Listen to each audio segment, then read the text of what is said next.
നാളെ ലാലേട്ടൻ വരുമ്പോൾ ജിൻഡോയെ വാനോളം പുകഴ്ത്താനുള്ള എല്ലാ സാധ്യതയുമുണ്ട്. കാരണം കഴിഞ്ഞ ഒരാഴ്ച ജിൻഡോ വളരെ മികച്ച രീതിയിലുള്ള ഒരു പെർഫോമൻസ് ആയിരുന്നു കാഴ്ചവെച്ചത്. അതിപ്പോ ഗെയിം ആണെങ്കിലും അല്ലാതെ ആണെങ്കിലും ജിൻഡോയുടെ ആ ഒരു സാന്നിധ്യം എപ്പിസോഡിലും ലൈവിലും സജീവമായിരുന്നു. ഒരു പക്ക പ്യൂർ എന്റർടൈനർ തന്നെയാണ് ജിൻഡോ.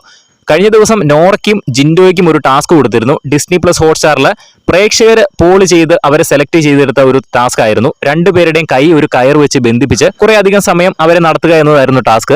ആ ഒരു ടാസ്കിൽ ജിൻഡോ സത്യം പറഞ്ഞ ആറാടുകയായിരുന്നു. ഡാൻസ് കളിക്കുന്നു, പുഷപ്പ് അടിക്കുന്നു, പാട്ട് പാടുന്നു, നോറേനെ ഇറിറ്റേറ്റ് ചെയ്യുന്നു, എന്തൊക്കെ ചെയ്യാൻ പറ്റുമോ അതെല്ലാം തന്നെ ആ ഒരു ടാസ്കിലൂടെ ജിൻഡോ ചെയ്തു. ആ ഒരു ടാസ്കിൽ നോറയുടെ കോൺട്രിബ്യൂഷൻ വളരെ കുറവായിരുന്നു കേട്ടോ. ജിൻഡോ തന്നെ ആ ഒരു ടാസ്ക് തൂക്കി എന്ന് തന്നെ പറയാം.